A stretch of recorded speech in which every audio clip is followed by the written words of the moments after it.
प्राचीन काळी पृथ्वीवर अज्ञान, अंधार आणि निराशा पसरलेली होती.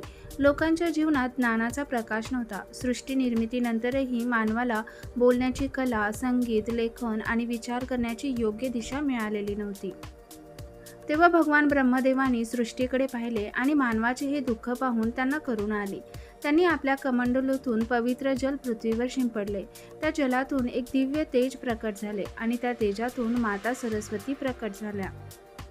माता सरस्वतीच्या हातात वीणा होती. त्यांनी मधुर संगीत छेडले. त्यांच्या आवाजाने सृष्टीत नवा चेतना प्रवाह निर्माण झाला. मानवाला बोलण्याची शक्ती, लेखनकला, ज्ञान, बुद्धी, संगीत आणि कला यांचं वरदान मिळाले. सृष्टीतील नीरव शांतता आनंदाने भरून गेली. माता सरस्वती ज्या दिवशी प्रकट झाल्या तो दिवस माघ महिन्यातील शुक्ल पंचमी होता. हा दिवस पुढे वसंत पंचमी म्हणून ओळखला जाऊ लागला. या दिवशी ऋतुराज वसंताचे आगमन होते. झाडांना नवी पालवी फुटते, फुले उमलतात.